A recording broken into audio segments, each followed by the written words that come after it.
Hello everyone. So I'm going to cover something that I don't often see covered. Mostly I think it's because it's such a varied subject that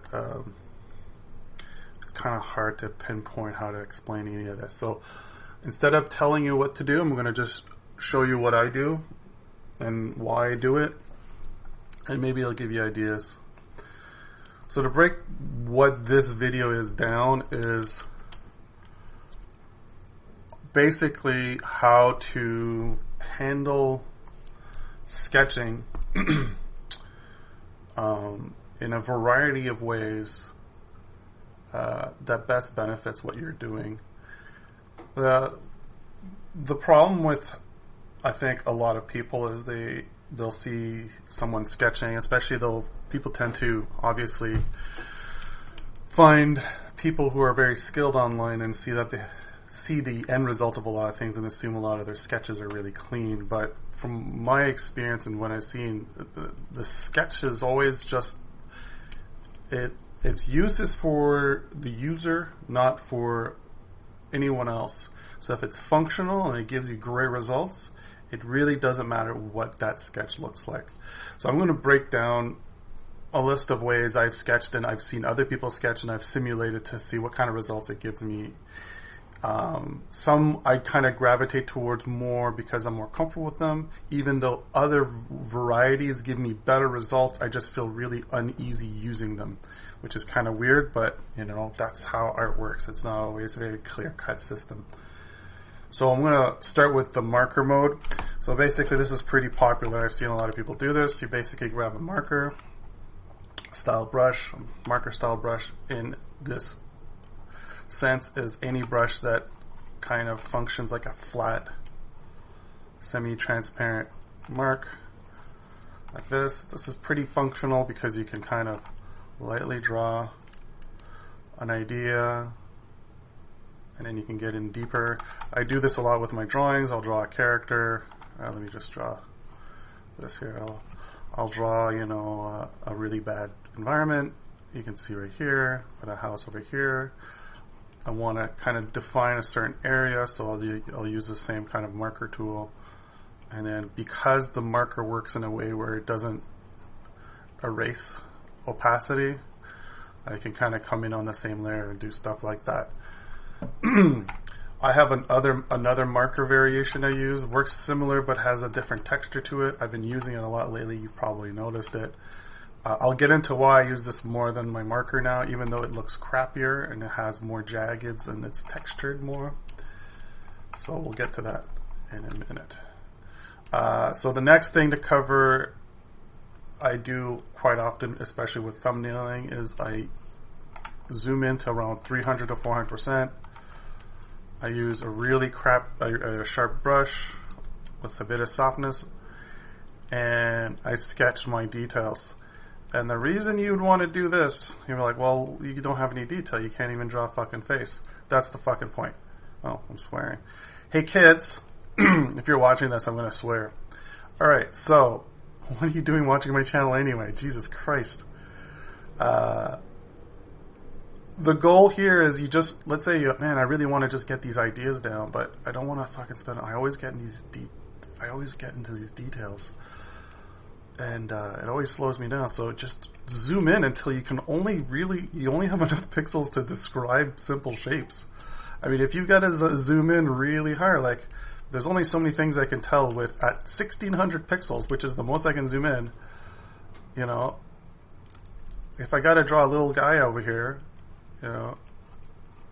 all I'm going to get in is this kind of silhouette shape. So I have to really be effective with my shapes and my silhouettes. So does this read like a guy holding a big sword?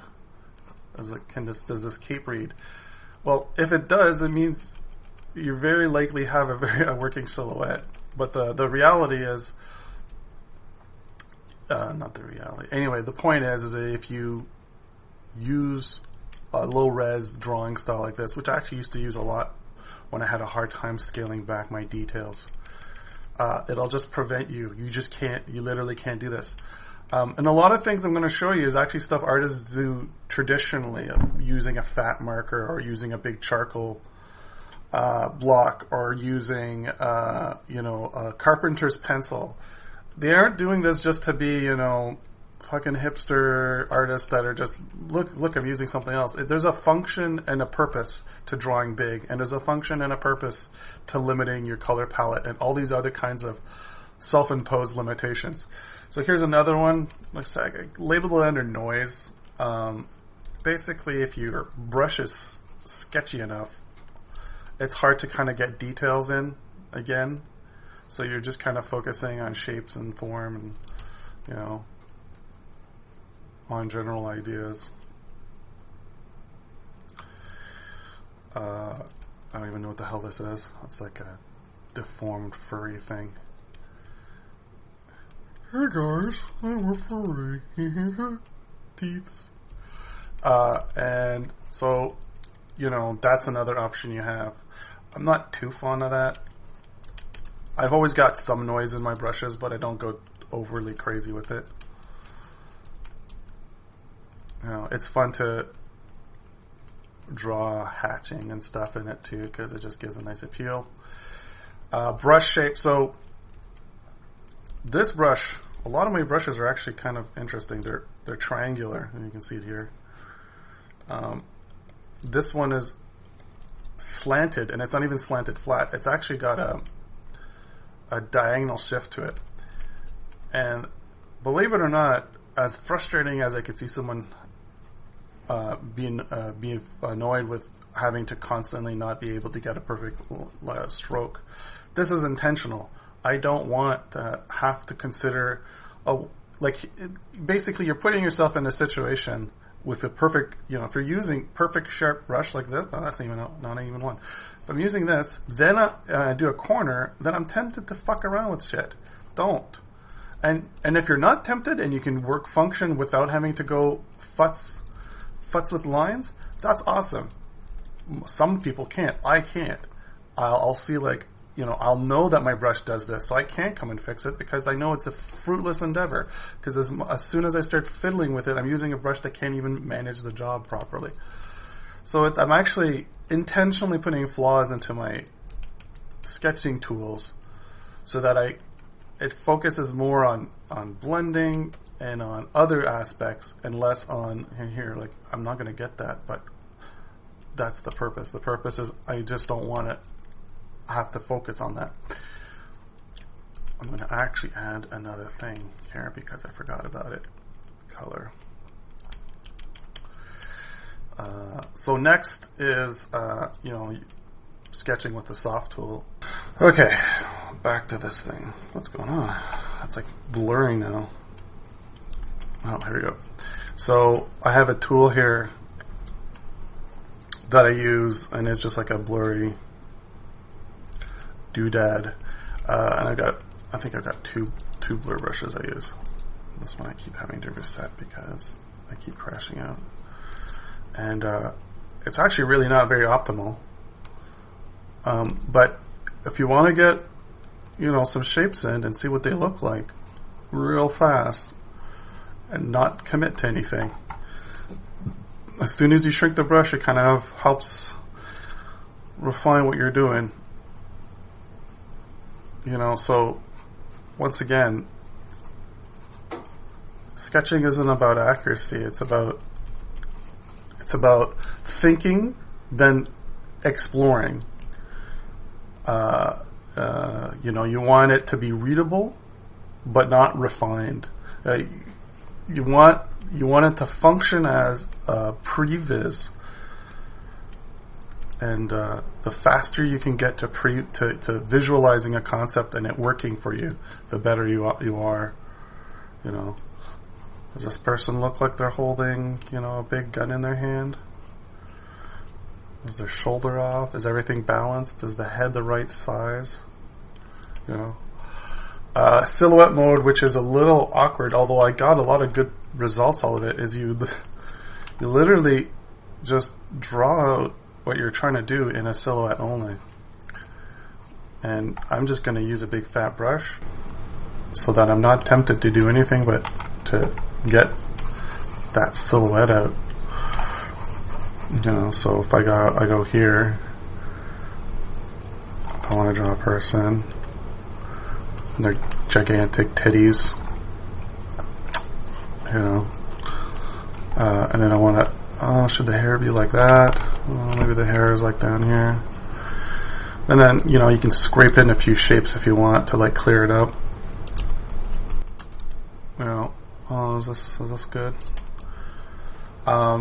You know, that's one way to do that. And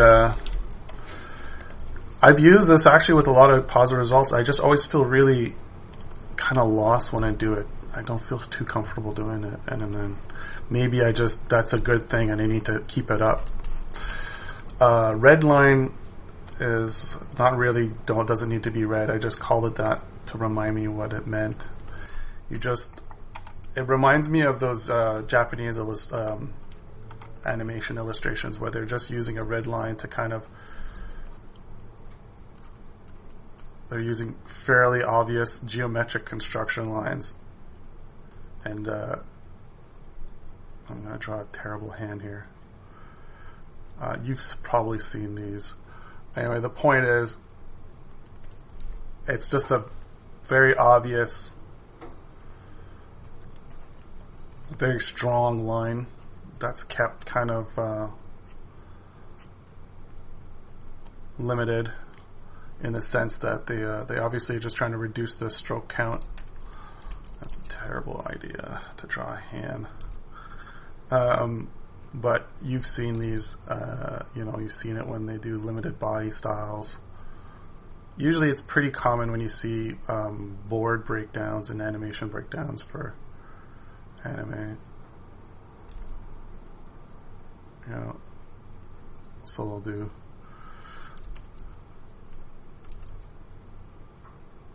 sort of deal.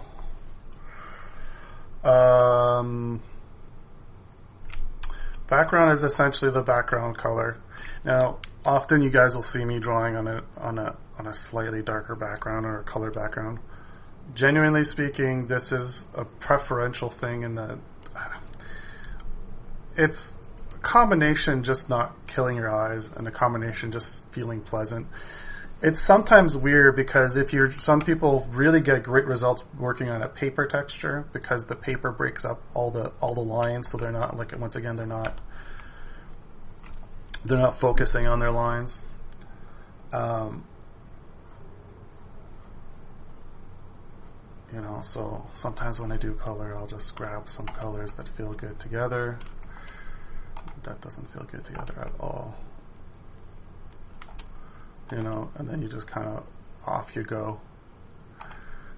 This is less structural to kind of any kind of technique and more just a pleasant thing. I actually think the negative method has more positive results for me. So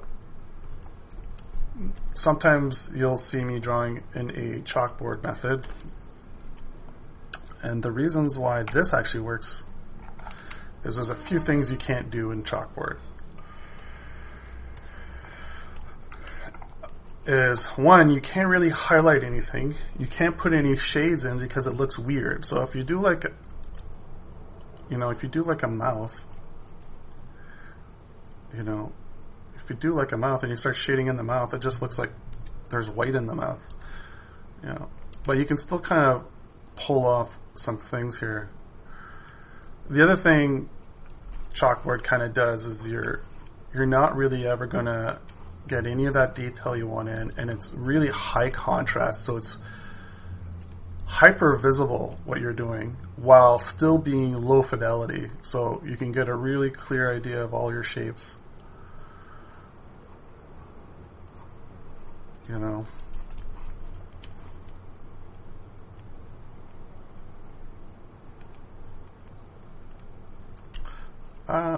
and regardless of what you're doing, you're always going to get like a very strong contrast and visibility factor. And the best part is you're not burning your eyes out on a goddamn white background, which if you've been on a computer long enough, you're going to get tired of just staring at white all the time. This is why all the cool ass coders code on black backgrounds, because they're just the baddest and sweetest, coolest dudes ever. No, really though, after a while, the white background will kill you, and your eyeballs will thank you. You know, so there's a lot of positives for doing this.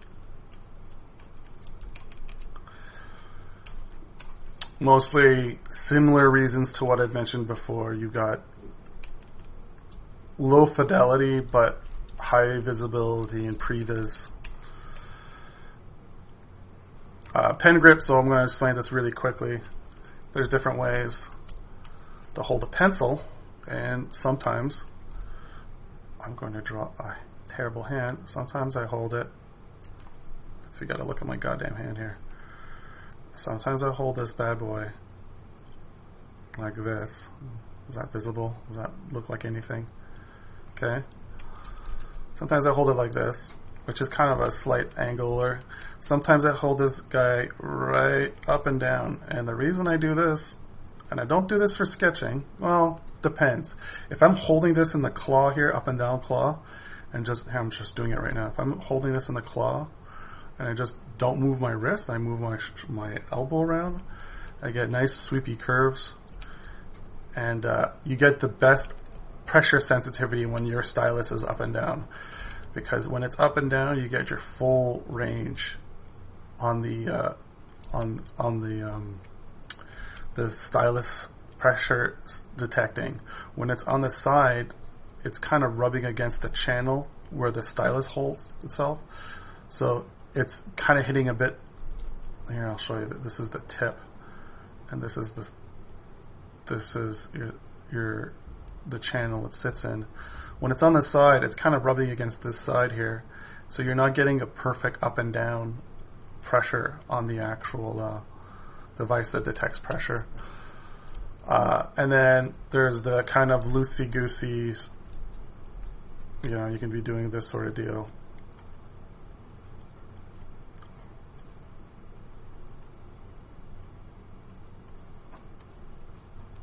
You know, you could be doing this sort of deal where you have it on the side here, and you're kind of just holding it really, really loose. And I've actually found myself preferring multiple methods lately, just to help keep everything varied. I don't even remember what brush that is. I lost it because I clicked something. Let's go back to something like this. Too many brushes. You know, sometimes I have my fingers right under the stylus like this, and my fingers are just kind of cupping. I know that looks really weird, but this is what I'm doing, and it's like I'm holding it up. The stylus is just kind of sitting in my hand under gravity weight. And the way that it balloons out, you know, like this, and then the stylus is just kind of peeking out. And then sometimes I'm, you know, instead of having the two finger between these two fingers here, I have it under my third finger. And these drawings are pretty weak. Let's get here. And then, what does it look like? I gotta look at my hand here. So if you got Fing 1, and you got Fing 2, and then you got Fing 3, and then it kind of sits between these. Once again, you're like, well, why do you do this? What's the point? Well, sometimes your hand gets tired, and also, the more restricted your hand position is, the less likely you are to move your wrist around. If you're not comfortable, if you're putting your hand in a position that's more locked, you're going to rely on your other methods to move it around. So you're going to actually start using your elbow and shoulder more, which some people claim you should always do. I'm on the fence about it. You know, if you're always going to use one way, then you're going to wear it out and it's going to become a crutch. So Additionally, if you're going to start moving your pens around, unfortunately, you know, Wacom for the longest time supported multi-pens. So if you had 3 pens, it would actually put a different ID on each pen. They stopped doing that. So now if you set a setting in one of these pens and it's not a completely different type of pen, it won't remember, which is unfortunate because some of my pens, I'd like it to have a really soft level to it so that I can hold it on the side and I don't have to press very hard. But now I have to kind of, every time I want to change this, I gotta go to, you know, I gotta go to these damn tablet properties. And then I gotta go, map it, I gotta go, where the hell is it? I gotta go to grip pen. Oh, my porn. That's funny. And I gotta go to customize. And I gotta go switch this shit around every time, which is kind of nonsense, but that's what it is. So, you know, here it is on the side, and you can see I have to kind of work at it to get any kind of detail. And then, of course, if I have it straight up and down, you got this. I got way more pressure control. And this is on the side, you can see, you know, it's kind of a middle ground. So you want to kind of maybe tweak your settings depending on how you're holding your pencil. I think I covered low fidelity. Essentially, make your brushes clumsy. Make them soft. Make them not perfect. So that you're not focusing on inking, or you're not in an inking mindset. You're not considering the line quality. You're just using it as to shape out what you're doing. Scribble. Okay, so there's a few rather talented people out there that do this freaking drawing method, and it just blows my mind to get such good results out of it. But I gotta I gotta move these over because they're kind of blocked in. So let's go over here. Of course. Let's go over here.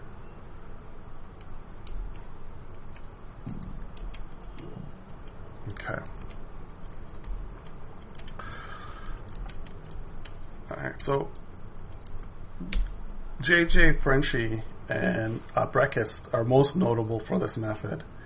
And I've attempted it, and it's not completely natural aspect for me, but the idea is you just kind of, you don't really focus on any kind of structure at all. You just kind of meander in these concepts that you have. And then you come in later and you just kind of get those lines in when you need them. You know, like you just kind of like, you don't care about anything. You just, oh, I need that there. Okay, that's cool. I need another person here. Okay, well, let's just start. Let's not give a shit about the arm goes up here, and then they got a little tiny arm there. And basically, what you're just doing is you're just getting enough data on the screen so that your mind can start fleshing things out. And you're like, okay, I didn't like that.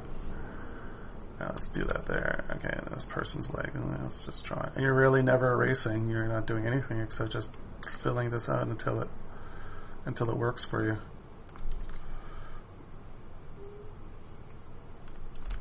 And shit gets messy. I've seen it get pretty messy. I mean, you can always come in and erase, so it's not like you're preventing yourself from doing that. And you can be like, okay, now this person's there. Okay, then this person's going to be over here.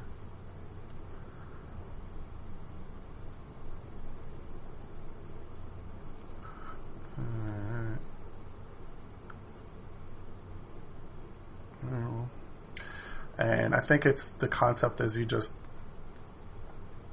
it's low pressure because you're not anticipating a good drawing ever. You're not expecting anything good out of this, in the sense that you are gonna be like, oh, that's a good line, I should really keep that. None of that happens with this method. You're just composing it all out until, you know, something kind of clicks and then you stop and move on.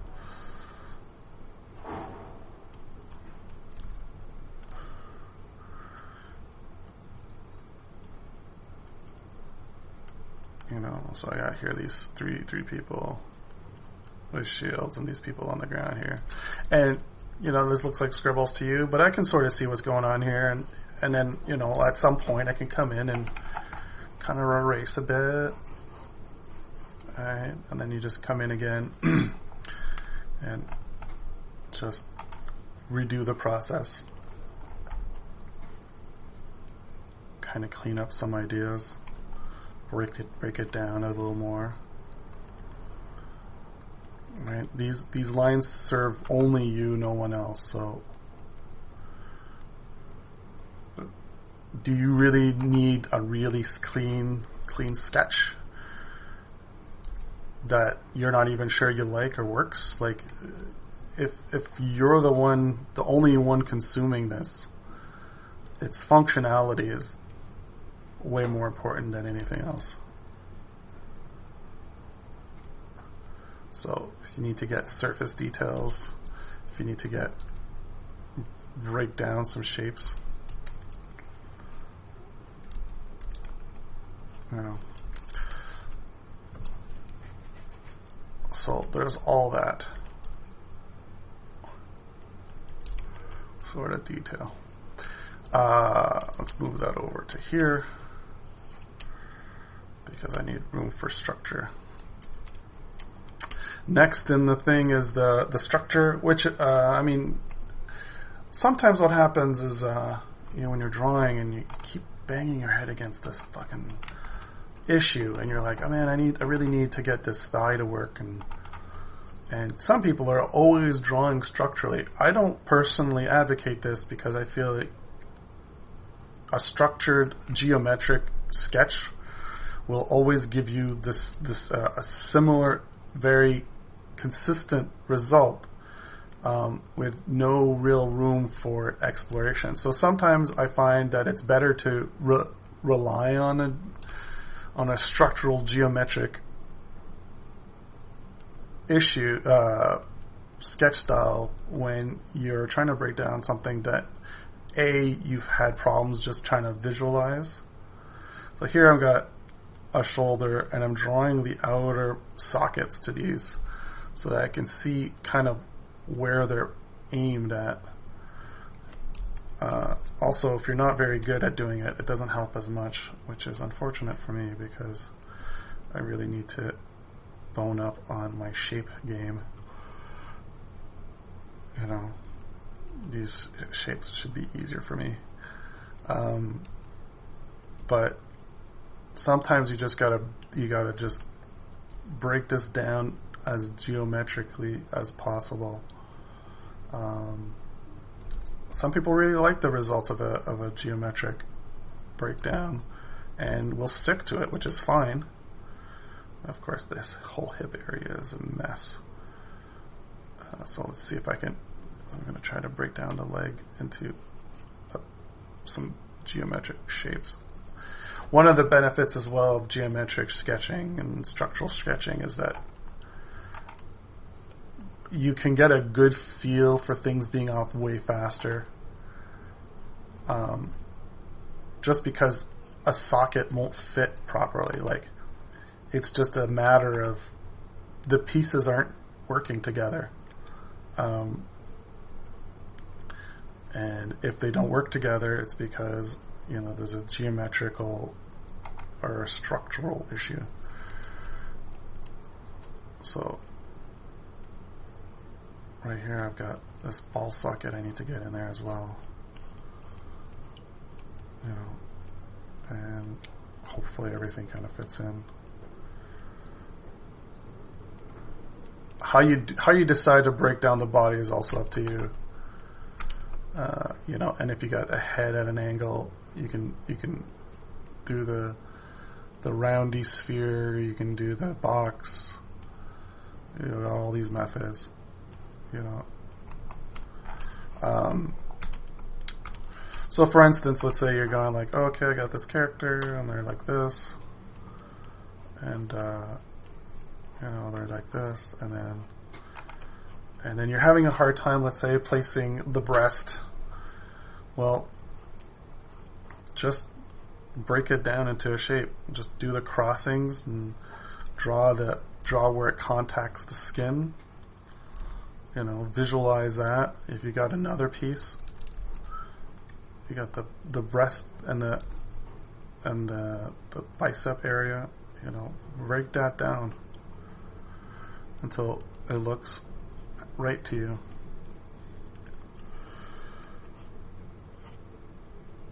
Here I want to ensure that the shoulder is going a certain way. So what I'll do is I'll draw. I started doing this kind of ball joint thing, and I feel it's like really the easiest way to viz, because I know what this circle means to me. It means, so I know that I want this arm to be over here. The other method, of course, is you just draw the shapes along the thing. I don't like having to draw the shapes all along the arm. I just like that the joints kind of tell the story, and then have the other segments. So now I've got a much stronger idea of how these parts are moving through 3D space. Now that I can start building, you know, the body a little better, and structurally breaking it down. But you don't, if you start doing this stuff structured, the problem is, of course, I feel you're going to just kind of limit your drawing in a few ways. It's just going to feel it's going to always feel a certain way, and you're never going to get a full flow out of your image. Shaping is basically, there's a few artists who do this. I think Suni does just a lot of shape drawing. You're going for shapes first, and then anatomy and everything is second. So if the shape is interesting, then it doesn't really matter. And you can do this with anything. You just, here, I'm going to just draw a random shape here. And then be like, you know, well, that's not interesting. How about this? And you're like, okay, I got this shape now. I can maybe jam a person in.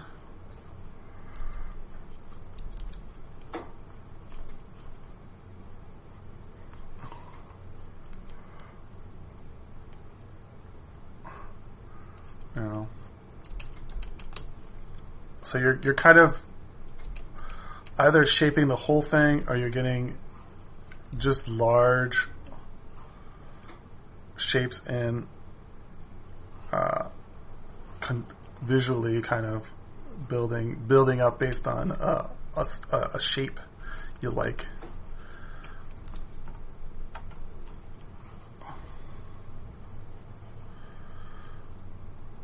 You know.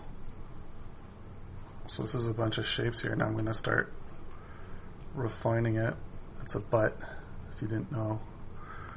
And then we're like, oh, you know, these shapes look good, and so forth. So it's just another method of handling it. Stylus tip: keep in mind that Wacom tablets has a variety of tips that all dissolve under the pressure of their proprietary tablet surface that likes eating these up. I swear to God, they know what they're doing when it comes to selling you things. Okay, so I use the springy one on my inking stylus, and I use a pretty standard regular one or a black one on my sketchy ones. Really, all I want is it to not make a clicking sound, which half of them do. I also want the ends to not turn into chisels, which they do eventually. So I'm looking for least amount of annoyance. Annoyance factor minimal for my stylus tips. The springy one is nice because it softens the impact, so that if you really want a good, strong one of these. Oh man, since when is that? If you got one of these, I'm gonna actually change this because that's weird. There you go. Yeah. Where's my tablet setting? I don't like. So I'm actually changing this because I didn't like that. See, when you hit down, it does that initial blob. That's bad. That's not fun at all. But when you're drawing sideways, you really don't get that. Let's see if I can still get it. There you go. No initial blob. There you go.